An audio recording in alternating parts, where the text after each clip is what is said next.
Hi guys, welcome to my YouTube channel Science वाला 1 2 3 4 where is different types of science। तो आज हम बात करेंगे क्लास 7th यानी कि जो चैप्टर हम पढ़ते हैं न्यूट्रिशन यानी कि न्यूट्रिशन प्लांट। तो जो चैप्टर हम पढ़ते आ रहे हैं न्यूट्रिशन प्लांट, तो आज हमारा जो टॉपिक है वो है the photosynthesis take place in following 3 steps. यानी कि फोटोसिंथेसिस जब जगह लेती है, अपना जगह लेती है, वो कौन से 3 स्टेप्स कर रही है। तो उसके बाद ये टॉपिक पहले ये, उसके बाद जो टॉपिक है वो है नेसेसरी फॉर फोटोसिंथेसिस। यानी कि फोटोसिंथेसिस क्यों जरूरी है, किस लिए जरूरी है। चलो आज हम बात करेंगे class 7 chapter number 1 nutrition plant. Topic जो है वो मैंने आपको बता दिया, फिर से मैं कहना चाहता हूँ the photosynthesis take place in the following 3 steps. Okay, ये हमारा पहला टॉपिक है। चलिए आज हम डिस्कस करने वाले हैं फोटोसिंथेसिस जो होती है वो कौन सी जगह लेती है फॉलोइंग 3 स्टेप्स का। पहला स्टेप हम डिस्कस करने वाले आप लोगों के सामने। चलिए देखेंगे observation of sunlight energy by chlorophyll. Observation of sunlight energy यानी कि observation of sunlight energy by chlorophyll. तो observation of sunlight energy by chlorophyll ये हमारा पहला पॉइंट है। यानी कि जब ऑब्जर्वेशन ऑफ क्लोरोफिल यानी कि ऑब्जर्वेशन ऑफ सनलाइट एनर्जी जो है बाय क्लोरोफिल यानी कि ऑब्जर्वेशन यानी कि जो प्लांट है, प्लांट का ऑब्जर्वेशन कौन कर रहा है, सनलाइट एनर्जी। यानी कि सनलाइट एनर्जी जो है प्लांट का कौन वो ऑब्जर्वेशन कर रहा है बाय क्लोरोफिल। तो क्लोरोफिल क्या है, क्लोरोफिल एक ग्रीन पिगमेंट है। जो क्लोरोफिल जो है ये ग्रीन पिगमेंट है जो यानी कि लीव में पाया जाता है, और ये क्या कर रहा है, ऑब्जर्वेशन कर रहा है sunlight energy.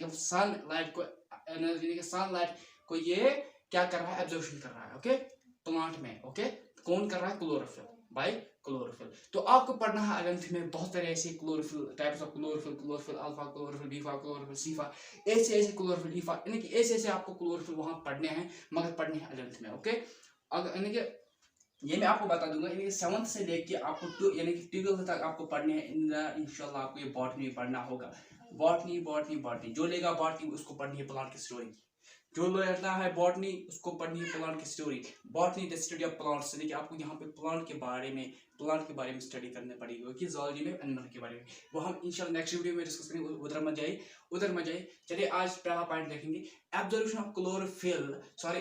Of sunlight energy by chlorophyll. यानी कि ऑब्जर्वेशन कर रहा है, क्लोरोफिल जो है प्लांट का जो लीव में पाया जाता है, ये सनलाइट या सन एनर्जी को ये क्या कर रहा है, ऑब्जर्वेशन कर रहा है प्लांट में। ओके, पहला पॉइंट। दूसरा पॉइंट जो है the conservation of chemical energy light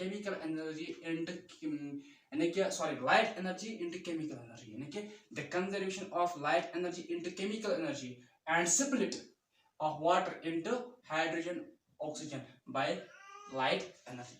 देखो क्या कह रहा है दूसरा point, the conservation of light energy into chemical। Light energy को एक केमिकल एनर्जी में कन्वर्ट कर रहा है, एंड वहां से वो स्प्लिट कर रहा है, क्या कर रहा है, वाटर को वो स्प्लिट कर देता है हाइड्रोजन और ऑक्सीजन में। यानी कि हाइड्रोजन और ऑक्सीजन में वो कन्वर्ट करता है बाय कौन, लाइट एनर्जी। वो ये कौन कर रहा है, लाइट एनर्जी जो है ये केमिकल एनर्जी को कन्वर्ट कर रहा है। लेकिन लाइट एनर्जी कन्वर्ट हो रहा है केमिकल एनर्जी में। वहां जो स्प्लिट होता है वाटर में क्या निकलता है, इनटू वाटर, यानी कि वाटर जो स्प्लिट हो जाता है, यानी कि हाइड्रोजन एंड ऑक्सीजन वहां से निकल जाता है बाय लाइट एनर्जी। ये क्या कर रहा है, लाइट एनर्जी। ओके, ये है दूसरा पॉइंट। तीसरा पॉइंट जो है हम देखने वाले हैं, तीसरा पॉइंट क्या है, the reduction of carbon dioxide, यानी carbon dioxide by hydrogen from carbohydrates like glucose by utilize the chemical energy by transfer of light energy। okay, यानी कि क्या कह रहा है तीसरा point, the reduce of CO2 carbon dioxide. यानी कि जब ये रिड्यूस कर रहा है, यानी कि जब ये छोड़ रहा है, ओके, जब प्लांट छोड़ रहा है CO2 बाय हाइड्रोजन, यानी कि CO2 hydrogen from carbonate like, वो क्या बन रहा है, देखो क्या क्या छोड़ रहा है, रिड्यूस क्या कर रहा है। देखो CO2 पहले ये रिड्यूस कर देता है, उसके बाद हाइड्रोजन रिड्यूस कर देता है, उसके बाद कार्बोहाइड्रेट, और लाइक वहां क्या बन जाता है, लाइक क्या होता है, ग्लूकोज वहां बन जाता है बाय यूटिलाइज होता है केमिकल एनर्जी। यानी कि वो यानी कि जो ग्लूकोज बन गया है वो यूटिलाइज हो चुका है, वो खत्म हो चुका है, ब्रेक हो चुका है केमिकल एनर्जी में, बाय केमिकल एनर्जी में वो ट्रांसफर हो जाती है केमिकल यानी कि लाइट एनर्जी में। यानी कि वो ट्रांसफर केमिकल एनर्जी यानी कि जब वो यूटिलाइज हुआ केमिकल एनर्जी में, वो ट्रांसफर करता है, क्या करता है, लाइट एनर्जी, क्या करता है, लाइट एनर्जी। तो ये है टॉपिक ऐसे, ओके।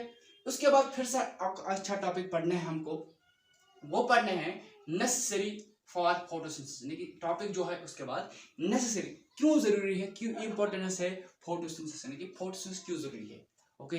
फोटोसिंथेसिस क्यों जरूरी है मैं बताऊंगा, क्योंकि प्लांट का फोटोसिंथेसिस इसलिए होना जरूरी है क्योंकि वो अपना गजा खुद बनाए, ओके, वो अपना गजा खुद बनाए, ओके।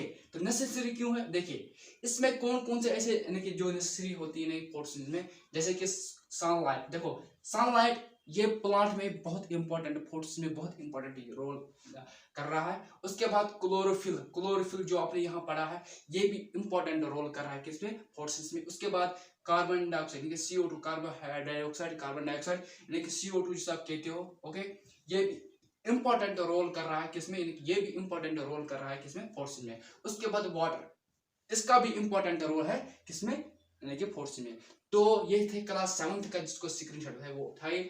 और मैं ये कह रहा हूँ आप लोगों से कि क्या मेरे चैनल को सब्सक्राइब कीजिए, लाइक कीजिए। ये था 7th न्यूट्रिशन प्लान। इंशाल्लाह कुछ टॉपिक हमको और पढ़ने, फिर ये चैप्टर कंप्लीट हो जाएंगे, ओके। तो मेरे चैनल को सब्सक्राइब कीजिए, लाइक कीजिए, शेयर कीजिए। Thank you.